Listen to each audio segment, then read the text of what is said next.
Maybe it's the music that changes the way people dance. Jazz is becoming more popular, and everyone seems to be doing an infinite number of variations of the foxtrot, Karen said. No more waltzing? Tristan asked. I don't think I've waltzed once this winter, Karen replied. Jazz? That's just a bunch of jiggly tin-panning stuff, isn't it? Tristan asked.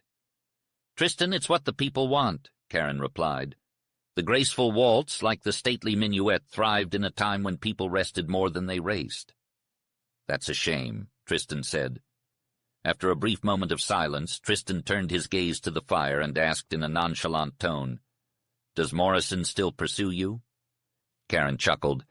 Tristan, I'm not old or married yet. No, Morrison doesn't bother me anymore. Tristan's voice didn't betray any bitterness or jealousy, which Karen found surprising. She couldn't help but wonder what she had done to make him so distant and unaffectionate.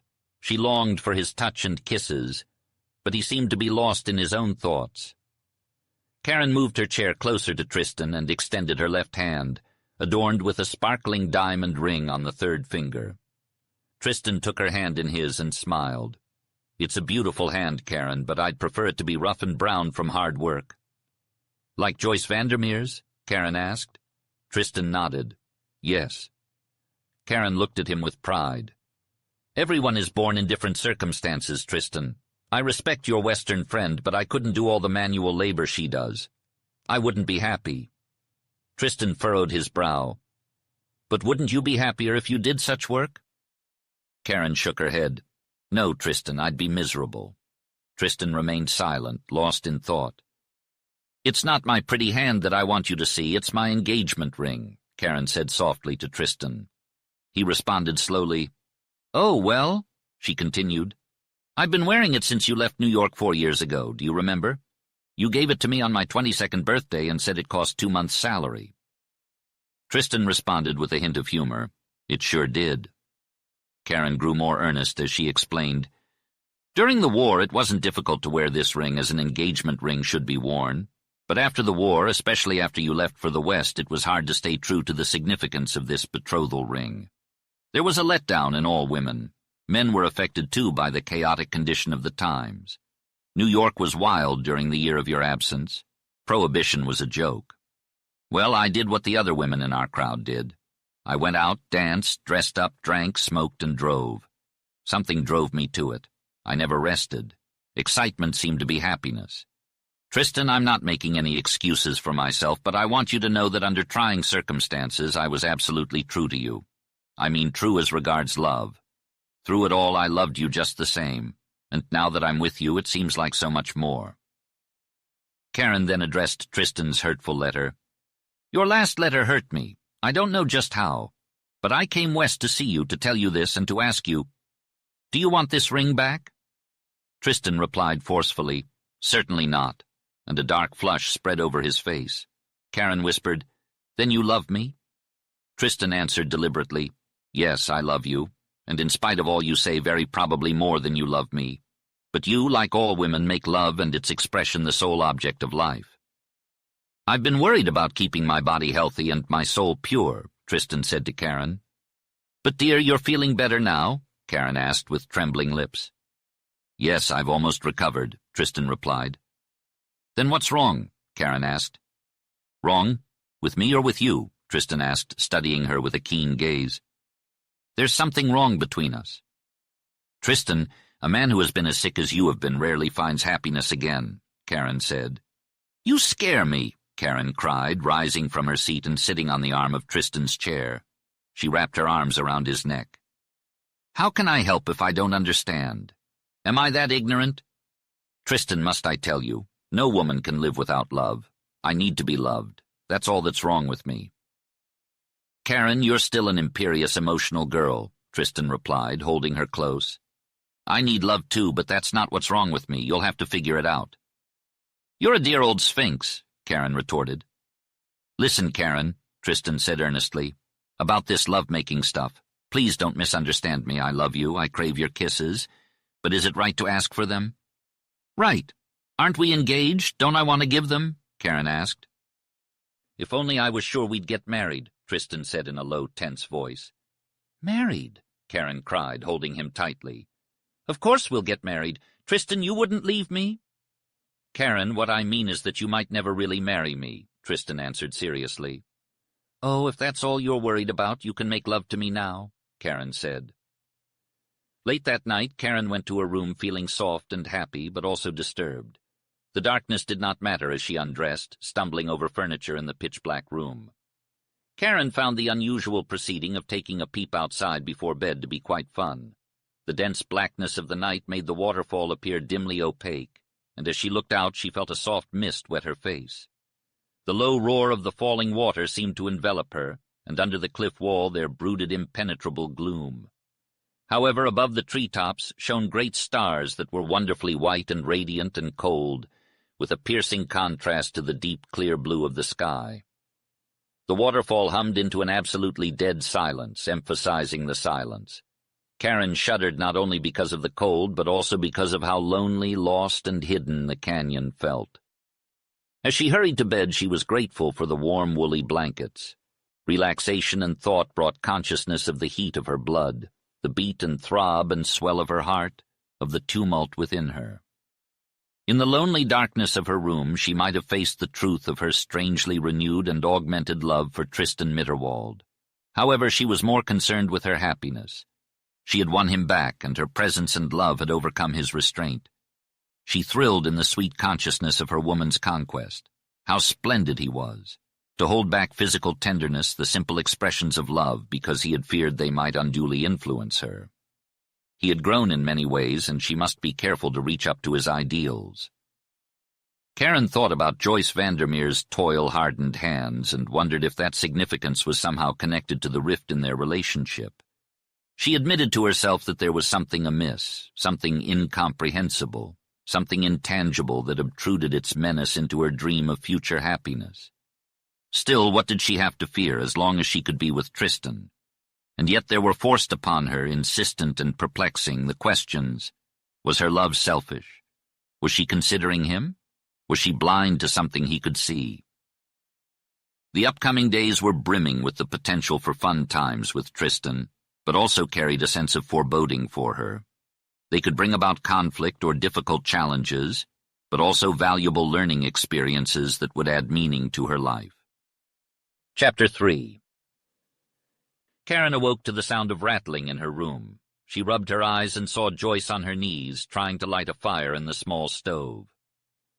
"Good morning, Karen," Joyce drawled. "It's really cold today. I think it might snow because you're here. You should stay in bed until the fire gets going." Karen shook her head and declared, "I won't do that." Joyce insisted that the desert country had a high altitude and the sun only shone in streaks. "It's practically winter," she said. "Please be good and don't get sick." Karen replied, "It's not hard to stay here a little longer." Joyce left, warning Karen not to let the stove get too hot. Karen snuggled under the warm blankets, dreading the thought of getting out into the cold room. Her nose was cold, which meant it was frosty outside. She preferred summer and steam-heated rooms with hothouse flowers. Despite her lack of experience with primitive conditions, Karen had a rebellious spirit. She got up and stepped on the board floor instead of the Navajo rug, feeling like she had landed on cold stone. Even with the stove and hot water, she was half frozen by the time she was half dressed. "Some actor once said that when you went west you were camping out," Karen chattered. Believe me, he was right. The truth was, Karen had never camped out before. Karen's social circle enjoyed a variety of leisure activities, such as golfing, horseback riding, boating, and driving, but they had never embarked on uncomfortable trips. In fact, the camps and hotels in the Adirondacks were as lavish and cozy as Karen's own residence. However, Karen now felt a sense of longing for many things she had taken for granted. Her body was also not as resilient as she would have liked. It required much willpower and physical discomfort to lace up her boots.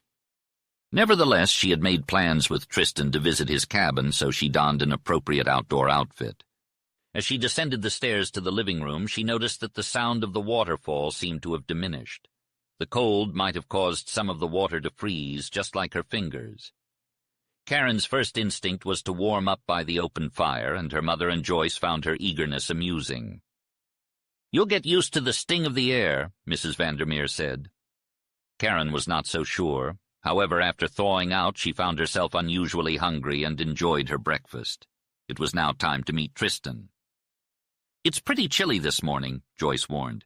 "You'll need gloves and a sweater." Karen followed her advice and asked for directions to West Fork Canyon. "It's just down the road a bit," Joyce replied. "A narrow canyon on the right, you can't miss it." Joyce accompanied Karen to the porch steps, where a peculiar-looking man was walking with an axe on his shoulder. "That's Charlie," Joyce explained. "He'll show you the way." She then whispered, "He's a bit eccentric at times. A horse kicked him once, but he's mostly sensible." Charlie stopped and grinned when Joyce called out to him. He was tall, lanky, and wore blue overalls tucked into muddy boots. His olive complexion was unblemished, and he had no beard or wrinkles. His forehead protruded slightly, and his wistful brown eyes reminded Karen of a dog she had once owned. "Well, it's not going to be a nice day," Charlie remarked as he tried to match his long strides to Karen's shorter ones. "How do you know?" Karen asked. "It looks clear and bright." "Nah, this is a dark morning. That's a cloudy sun. We'll have snow on and off," Charlie replied. "Do you mind bad weather?" Karen inquired. "Me? All the same to me. I reckon, though, I like it cold so I can loaf around a big fire at night," Charlie answered. "I like a big fire, too," Karen agreed. "Have you ever camped out?" Charlie asked. "Not what you'd call the real thing," Karen admitted. "Well, that's too bad. I reckon it'll be tough for you," Charlie said kindly. "There was a girl tenderfoot here 2 years ago, and she had a hell of a time. They all joked her except me and played tricks on her, and on her side she was always putting her foot in it. I was sure sorry for her." "You were very kind to be an exception," Karen murmured. "You look out for Tom Vandermeer, and I reckon Joyce ain't so darn above laying traps for you, especially as she's sweet on your beau. I've seen them together a lot," Charlie warned. "Yes?" Karen encouraged. "Mitterwald is the best fella that ever happened to Long-Lost Mule. I helped him build his cabin. We've hunted some together. Did you ever hunt?" Charlie asked. "No," Karen replied. "Well, you've sure missed a lot of fun," Charlie said. "Turkey hunting. That's what fetches the girls. I reckon because turkeys are so good to eat. The old gobblers have begun to gobble now. I'll take you gobbler hunting if you'd like to go." "I'm sure I would," Karen said. "There's good trout fishing along here a little later," he said, pointing to the stream. "The creek's too high now. I like West Fork best. I've caught some whopping big ones up there." Karen was amused and interested. She couldn't say that Charlie had shown any indication of his mental peculiarity to her. Resisting the urge to pry more information out of her talkative companion about Joyce and Tristan, Karen and the man arrived at a turn in the road, across from a cottage she had noticed the day before. The man stopped and pointed to a trail. "You take this trail," he instructed, "and follow it into West Fork. Don't forget we're hunting turkeys." Karen thanked him and set off on the trail, taking in her surroundings. The canyon had widened and the creek had moved to the left, surrounded by a thicket of green and white. On the right, the canyon wall seemed to be getting taller and taller, though Karen couldn't see it well due to the treetops. The trail led her through a grove of maples and sycamores, then out into an open bench that turned right towards a cliff. Suddenly, Karen saw a break in the red wall. It was the intersection of West Fork. The gateway was narrow, with huge pine trees spreading their branches overhead. The wind rustled the brown needles on the air. Karen turned the corner and was stunned by what she saw. A mountain wall loomed over her, the western side of the canyon. It was so tall that Karen had to tilt her head back to see the top. She gazed down the face of the red mountain wall in amazement, then slowly looked up again. The cliff was so high it seemed like it was a mile tall. The few trees along the rampart looked like short, spear-pointed bushes against the steel-gray sky. Karen gazed in awe at the magnificent mountain range before her. The towering ledges, dark caves, and yellow crags all seemed to blend together in a wild and rugged display of nature's beauty. "Arizona, perhaps this is what he meant," she murmured, unable to take her eyes off the stunning landscape. Despite its beauty, the mountain range also filled Karen with a sense of unease. The inaccessible ledges and remote fastnesses seemed to taunt her with their unattainability, while the dark caves held a mystic power that sent shivers down her spine. Even the crumbling crags and toppling ledges threatened to come crashing down at any moment. Karen marveled at the raw power of the forces that had shaped the landscape before her. The sheer bold uplift of the gigantic steps left her breathless, while the deep red color contrasted perfectly with the vibrant green growths. Suddenly, a familiar voice broke through Karen's thoughts. "Well, old Fifth Avenue gadder," called Tristan, his happy voice ringing out across the landscape. "If the back wall of my yard so halts you, what will you ever do when you see the Painted Desert, or climb Sunset Peak, or look down into the Grand Canyon?" Karen spun around, searching for Tristan, before finally spotting him a little way off, across a creek she hadn't noticed before. "Oh, Tristan, where are you?" she cried, racing towards him. "Come on," he called, a grin spreading across his face. "I want to see you cross the stepping stones." Karen eagerly followed Tristan down a slope of clean red rock, her heart pounding with excitement and anticipation of what other wonders lay ahead. The river was clear and swift, with varying depths and white ripples around rocks that served as stepping stones. Karen hesitated, unsure if she could make it across. "Tristan, I don't think I can do it," she called out. "Come on, don't let Arizona scare you," he taunted. "You're my alpine climber, remember?" "But what if I fall in and catch a cold?" Karen cried, desperate to avoid the risk. "Karen, even big women can cross the rough patches of life on the stepping stones of their past selves," he mocked, though there was a hint of sincerity in his words. "Surely a few physical steps won't defeat you." "Are you mangling Tennyson or just kidding me?" Karen asked, using slang. "Joyce could cross here with her eyes shut," he replied. Encouraged by his words, Karen stepped onto the first rock and calculated her next move. As she leapt from stone to stone, she felt like she was falling down a hill. She swayed, splashed, and slipped, but managed to clear the longest leap to the shore. However, she lost her balance and fell into Tristan's arms. His kisses erased her fear and resentment. "I didn't think you'd even try it," Tristan exclaimed, pleased. "I thought I'd have to carry you over." "Don't you dare try to dare me again," Karen warned. "That's a cute outdoor outfit you're wearing," he complimented. "I prefer short skirts for women rather than pants. The service made women crazy about pants." "It made them crazy about more than just pants," Karen replied. "We'll never live to see the day when women regain their balance." "I agree," Tristan said as Karen linked arms with him. "Let's have a good time today and forget about all the other women's stuff." "Take me to your little gray home in the west. Or is it gray?" Karen asked, intrigued. Tristan chuckled. "Yes, it's gray, sort of. The logs have bleached a bit." He led her up a trail that wound through boulders and under towering pines, where a creek murmured at the base of a red rock wall. They emerged into sunlight and crossed a stream before ascending a slope covered in stately pines. Finally, they arrived at a small cabin facing the west. "Here we are, sweetheart," Tristan said. "Now we'll see what you're made of." Karen was too fascinated to reply. She hadn't felt much interest until she laid eyes on the cabin Tristan had built himself. Stepping inside, she felt her heart race. The cabin had only one room, about 15 feet wide by 20 long. The peeled logs were joined by lines of hard, dried red mud. A small window opposite the door let in a bit of light. In one corner, a couch of poles sat with pine boughs peeking out from under the blankets. The floor was made of flat rocks with earth showing through the gaps. The open fireplace seemed too big for the room, but the sight of the blazing sticks and glowing embers warmed Karen's heart. A rough-hewn log served as the mantel, upon which Karen's picture held pride of place. Above that, a rifle lay across deer antlers. Karen stopped to kiss Tristan before turning her attention to the room. She pointed to her photograph, expressing her satisfaction. To the left of the fireplace sat a rustic cupboard filled with boxes, cans, bags, and cooking utensils. Below the cupboard hung blackened pots and pans, a long-handled skillet, and a bucket. Tristan's table was a work of art. It was sturdy and consisted of 4 poles driven into the ground with 2 wide slabs nailed on top. The table was scrupulously clean and had 2 low stools with woolly sheep-hide covers. In the right-hand corner there was a neat pile of firewood cut with an axe. Beyond that hung a saddle, saddle blanket, bridle, and spurs. An old sombrero was hooked on the pommel of the saddle. Higher up on the wall hung a lantern, resting in a coil of rope that Karen mistook for a lasso. Under a shelf where a suitcase lay hung some rough wearing apparel. Karen noticed that her picture and the suitcase were the only things that connected Tristan to his Eastern life. This realization had an unexplainable effect on her. After thoroughly examining the room, Karen began to ask Tristan questions and explore the area. She even threw wood on the fire.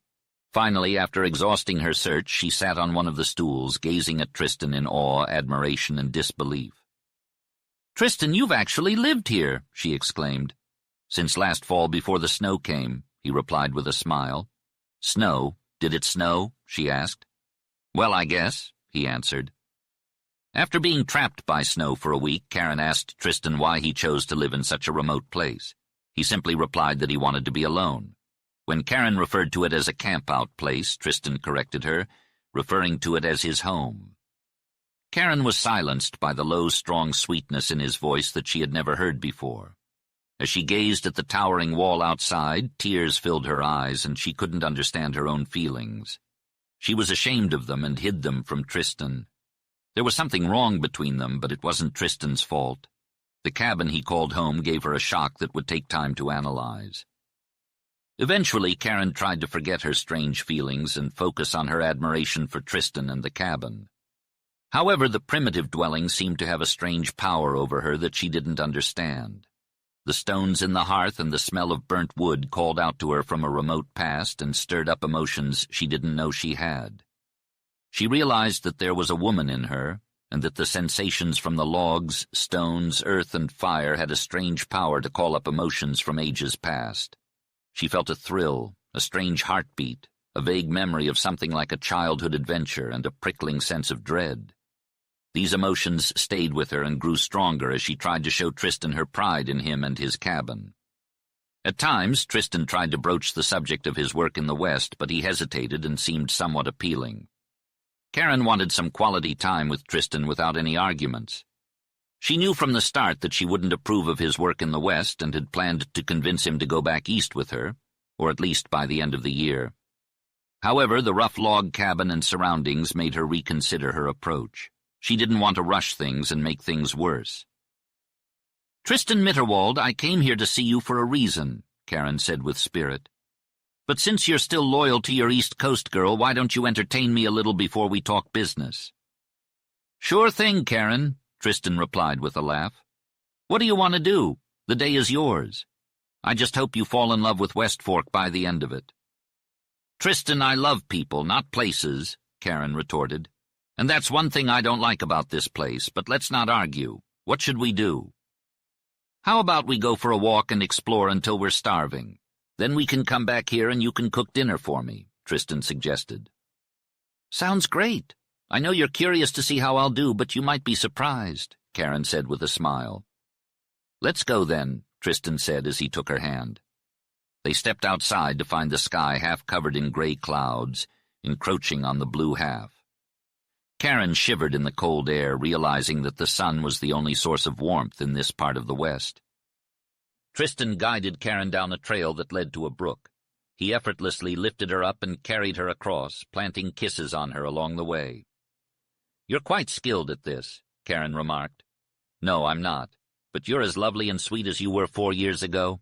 It takes me back to those days," Tristan replied. Karen expressed her gratitude and likened herself to a cat. "I hope we come here often," she added. Although it was spring, the earth and trees were still brown, with only a light feathery verdure on the cottonwoods. The grass was bleached white, but fresh green blades peeked out close to the ground. The fern leaves were sere and ragged, rustling in the breeze. Tristan called the small gray sheath-barked trees with clumpy foliage and snags of dead branches cedars. Karen found them approachable and enjoyed their sweet, wild scent. They also provided some shelter from the wind. Karen was more comfortable resting than walking. She admired the huge sections of red rock that had tumbled from above, especially when the sun shone on them, bringing out their color. Walking on the fallen pines with Tristan holding her hand was also a joy. Karen searched for flowers and birds, but the only living creatures she saw were rainbow trout in the clear pools that Tristan pointed out to her. The great gray boulders marched down to the brook like cattle heading for a drink. The dark caverns beneath the cliffs echoed hollowly with the sound of the water. Tristan called the low spear-pointed gray plants mescal cactus, and each one had a single straight dead stalk with a fluted head. The narrow gorges were walled in red, with the brook plunging over falls in shades of amber and white. It tumbled, rushed, and sang its water melody, all of which fascinated Karen. These aspects of the wild land were symbolic of the red man and his ancestors, making the comforts and conventions of civilization seem more necessary and desirable by contrast. Karen was only interested in the caveman theory as mythology. Tristan's canyon grew lonelier, wilder, and grander. Karen was eventually forced to shift her attention from the intimate objects of the canyon floor to the aloof and unattainable heights. It was strange to feel the difference. The objects that she could see up close, touch if she wanted, seemed to become part of her knowledge and could be observed, possessed, and then passed by. But the gold-red ramparts against the sky, the crannied cliffs, the crags of the eagles, and the lofty, distant blank walls where the winds of the gods had written their wars haunted her because they could never be possessed. Karen had often gazed at the Alps as if they were famous paintings. She admired them, appreciated them, and then forgot about them. However, the canyon heights did not affect her in the same way. They left her feeling vaguely dissatisfied, and since she couldn't be sure why, she had to conclude that it was something within herself. Did they mean to see, to watch, to dream, to seek, to strive, to endure, and to find? They might make her thoughtful of the vast earth, its endless age, and its staggering mystery. The storm that had been looming finally arrived, with dark clouds covering the canyon and rain and sleet pouring down. The wind howled through the trees, drowning out the sound of the nearby brook. Suddenly the air grew frigidly cold. Karen had forgotten her gloves, and her pockets were not enough to protect her hands from the cold. Tristan led her to a sheltered spot under a rock and a thicket of pines where they could escape the wind's onslaught. Karen sat shivering on a cold rock, huddled up next to Tristan, feeling miserable. Tristan, however, seemed to be enjoying the storm, watching it with delight. "This is great," he said. Karen didn't want to admit how weak she was, so she resigned herself to her fate, feeling her fingers slowly numbing and her nose freezing painfully. Luckily, the storm passed quickly, and Karen managed to keep up with Tristan until exercise warmed her up. However, she found herself struggling to breathe on the uphill parts of the trail. Tristan explained that it was due to the altitude. When they finally reached the cabin, Karen was wet, stiff, cold, and exhausted. The warmth of the cabin and the sight of the open fireplace were a welcome relief. Karen realized that the cabin wasn't so bad after all. "Now for a good fire and then dinner," Tristan said confidently. "Can I help?" Karen asked. "Not today. I don't want you to show off your domestic skills just yet," Tristan replied. Karen was happy to hide her lack of knowledge. Karen watched Tristan with great interest as he added wood to the smoldering fire. "I have ham and mutton that I raised myself," he announced with pride. Karen was confused. "What do you mean by raised yourself?" she asked. "My dear, you've been so caught up in the city life that you forget the simple things. I mean that I have meat from sheep and pigs that I raised on my own farm. Which would you prefer?" Tristan explained patiently. Karen was incredulous when she chose ham. Without hesitation, Tristan got to work. She found it amusing to see a man doing what was traditionally a woman's job. But for Tristan it seemed natural. He moved quickly and confidently, placing various items on the table and kicking the fire to settle the sticks. He went outside to fetch water, a basin, towel, and soap. Then he brought in 2 iron pots with wire handles and removed the lids, setting them on the fire. Tristan poured water into the basin and washed his hands. He then took a large pail and filled it halfway with flour from a sack. He added baking powder and salt, and Karen watched in awe as he skillfully ran his fingers through the flour to remove any lumps. Finally, he knelt before the fire and used a forked stick to lift off one of the iron pots. He wiped it out and greased it with a piece of fat. Tristan raked out a pile of glowing coals with a stick and placed a pot on top of them. He then removed another pot from the fire and left it nearby. "Well, everyone watching?" he teased, suddenly looking at Karen. "Didn't I say I'd surprise you?" "Don't mind me. This is probably the happiest and most bewildered moment of my life," replied Karen. Tristan went back to the table and rummaged through a large red can. He paused to look at Karen. "Girl, do you know how to make biscuits?" he asked. "I might have known in my school days, but I've forgotten," she replied. "Can you make apple pie?" he demanded. "No," Karen answered. "How do you expect to please your husband?" Tristan asked imperiously. Why, by marrying him, I suppose, Karen said, as if she were considering a problem. That's been the universal feminine point of view for a long time, Tristan said, waving his flower-coated hand. But it never served the women of the Revolution or the pioneers, and they were the builders of the nation. It won't serve the wives of the future if we want to survive. Tristan, you're acting crazy, Karen exclaimed, not sure if she should laugh or be serious. You were talking about simple household things. Exactly, the humble things that were the foundation of the great American nation. I meant work and children, Tristan said. Karen could only stare at him. The look he gave her, the sudden intensity and passion of his ringing words, made her feel like she was seeing deep into his soul. He may have started out joking, but he had ended up serious. She realized that she didn't really know this man. Had he judged her? A hot and cold flush passed over her, but she felt relieved to see that he had gone back to his task. He mixed the shortening with the flour, added water, and began kneading the dough thoroughly. Once satisfied with the consistency of the mixture, he scooped up a handful and rolled it into a ball. He then patted and flattened it into a biscuit and dropped it into the oven he had set on the hot coals. With quick precision, he repeated the process and dropped 8 or 10 more biscuits in. He covered the heavy iron pot with a lid and used a flattened tin can as a shovel to scoop red coals out of the fire and cover the lid with them. Next, he peeled and sliced potatoes and set them aside in a pan. He placed a small black coffee pot half full of water on a glowing part of the fire. Using a large, heavy knife, he sliced ham and dropped it into a second pot, leaving it uncovered. He removed the flour sack and other items from the table and set places for 2, complete with blue enamel plates and cups and sturdy-looking knives, forks, and spoons. He stepped outside and returned with a small crock of butter, which looked dewy, cold, and hard. After checking on the biscuits, he peered under the lid of the pot with the ham. It sizzled and smoked, giving off a mouth-watering aroma that made Karen's stomach growl. The coffee pot began to steam, and he turned the slices of ham with a long fork, watching them closely. He placed cans of 3 different sizes on the table, which Karen assumed held sugar, salt, and pepper. Throughout all this, Tristan paid no attention to Karen. He checked on the biscuits again before placing a tin plate at the edge of the hot embers and carefully depositing the slices of ham on it. Karen's stomach growled loudly, signaling her hunger to Tristan.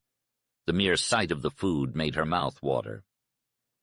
Tristan poured the sliced potatoes into the pot, and Karen could tell that the heat was intense. He then uncovered the other pot, revealing biscuits that were slightly browned. Satisfied with their appearance, he took them off the coals. Tristan stirred the potatoes and added 2 heaping spoonfuls of coffee to the pot. "Karen," he said with a warm smile, "out here in the West the cook usually yells, 'Come and get it.' Draw up your stool." Karen sat across from Tristan at the crude table with the chinked logs as a backdrop and the smell of wood smoke in her eyes. In the past, she had dined with him in the luxurious Astor and St. Regis, but this meal felt different and significant. Tristan seemed genuinely happy to have her there, proud of the dinner he had prepared in just 30 minutes, and studying her as if she were on trial. Despite the weight of the moment, Karen was too hungry to dwell on it. The food was delicious, and she ate until she was ashamed of herself. She laughed, talked, and even flirted with Tristan. Suddenly, an idea popped into her mind. "Tristan, did that girl Joyce teach you how to cook?" she asked sharply. "No," he replied.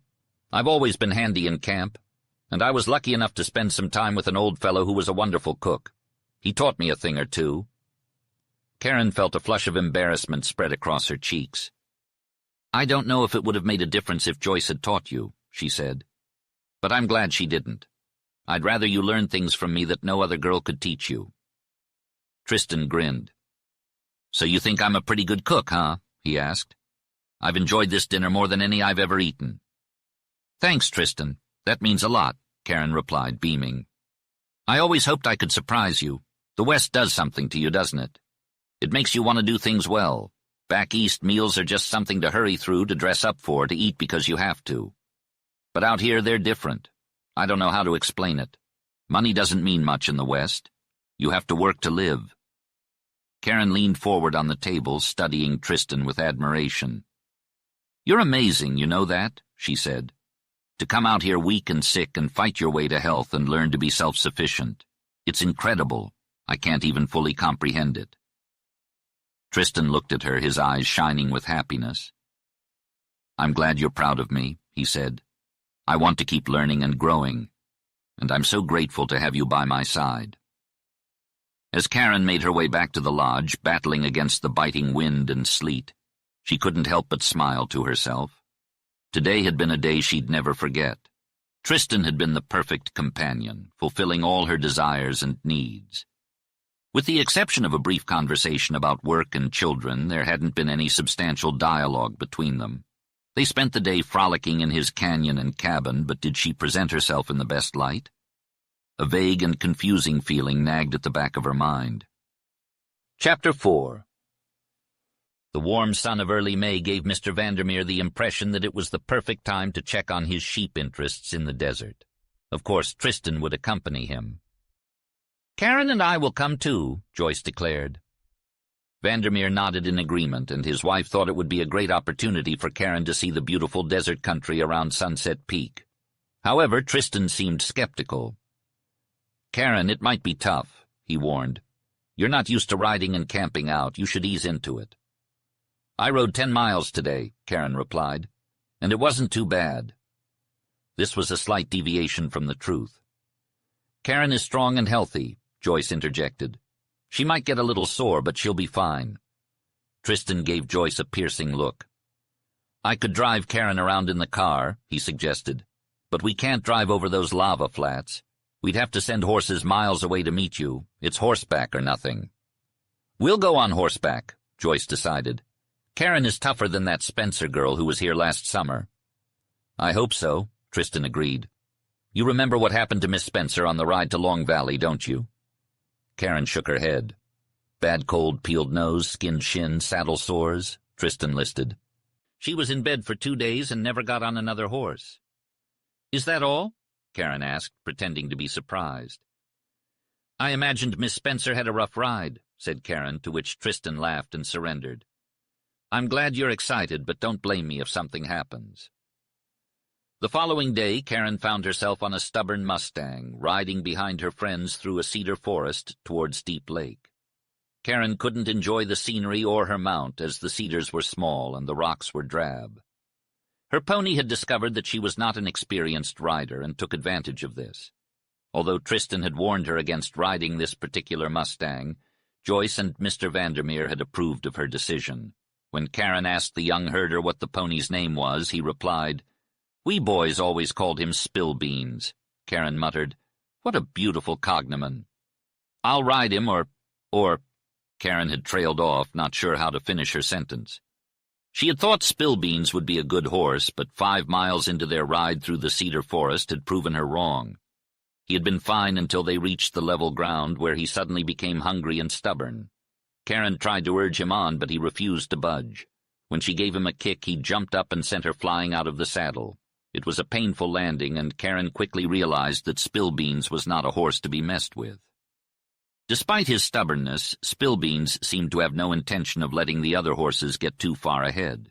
Joyce had to wait for Karen to catch up several times. "He's loafing on you, Karen. You should have a spur. Break off a switch and give him a good beating," she suggested, whipping her own Mustang to get it to move faster. Karen doubted Spillbeans would respond to her, but she tried anyway. It was a futile effort, and she soon realized that trotting was the most uncomfortable thing she had ever experienced. It was painful, and it only got worse as they continued on their journey. Karen's pride kept her going, even as she felt a sharp pain in her side.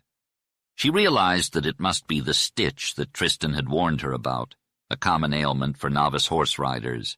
The pain was excruciating, but Karen rode on until she could no longer bear it. She slowed her Mustang to a walk and let out a sigh of relief as the pain subsided.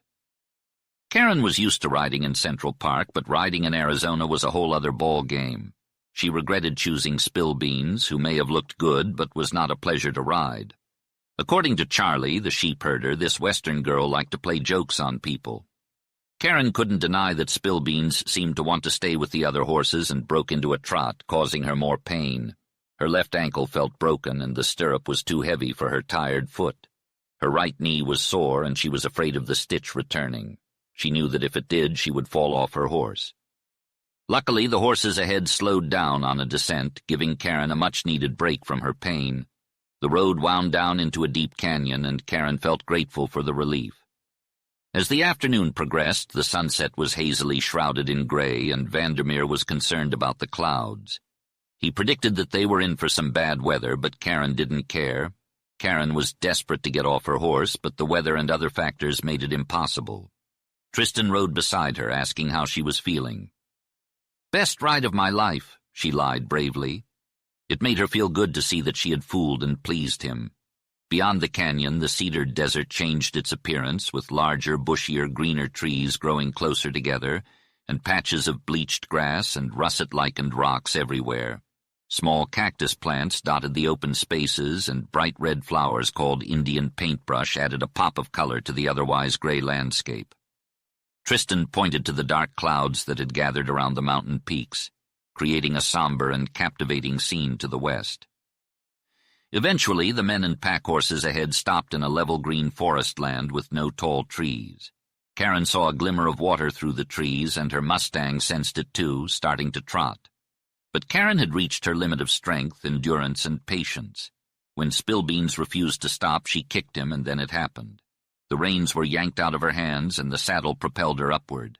When she came back down, she experienced a jolt she had felt before.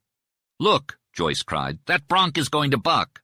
"Hang on, Karen!" yelled Tristan. Karen tried her best to hold on, but Spillbeans jolted her out of the saddle. She landed on his rump and began to slide back and down. Frightened and angry, Karen tried to grip the saddle with her hands and squeeze the Mustang with her knees. With a sudden jolt, Karen lost her grip on the Mustang's reins. She felt helpless and bewildered as she was thrown off the horse's muscular rump and onto the ground. Spillbeans, the Mustang, trotted off towards the water while Karen sat up before Tristan and Joyce reached her. Though they were concerned, they couldn't help but burst with laughter. Karen knew she wasn't hurt and was relieved to be off the wild horse so much so that she could almost laugh at herself. "That beast is aptly named," Karen said. "He spilled me all right, and I presume I resembled a sack of beans." "Karen, you're not hurt?" asked Tristan, choking with laughter as he helped her up. "Not physically, but my feelings are," Karen replied. Tristan let out a hearty howl of mirth, which was seconded by a loud guffaw from Vandermeer. Joyce, however, appeared to be able to restrain whatever she felt. To Karen, she looked strange. "Pitch, you called it that," said Karen. "Oh, he didn't really pitch, he just humped up a few times," replied Joyce. When she saw how Karen was going to take it, she burst into a merry peal of laughter. Charlie, the sheep herder, was grinning, and some of the other men turned away with shaking shoulders. "Laugh, you wild and woolly Westerners," ejaculated Karen. "It must have been funny. I hope I can be a good sport. But I bet you I ride him tomorrow." "Sure you will," replied Joyce. Evidently the little incident brought the party closer together. Karen felt a warmth of good nature that overcame her first feeling of humiliation. They expected such things from her, and she should expect them too, and take them, if not fearlessly or painlessly, at least without resentment. Karen walked about to ease her swollen and sore joints, and while doing so, she took stock of the campground and what was going on. Upon closer inspection, the place had a certain allure that Karen found difficult to describe. The view to the north, with its strange gray symmetrical hills, was both captivating and repulsive. The ground sloped down to a large rock-bound lake about a mile in circumference. In the distance, Karen spotted a white conical tent, blue smoke, and what she thought were moving gray sheep. The men unpacked and unsaddled the horses, tying their forefeet together before releasing them. As twilight set in, each man went about his own task with fervor.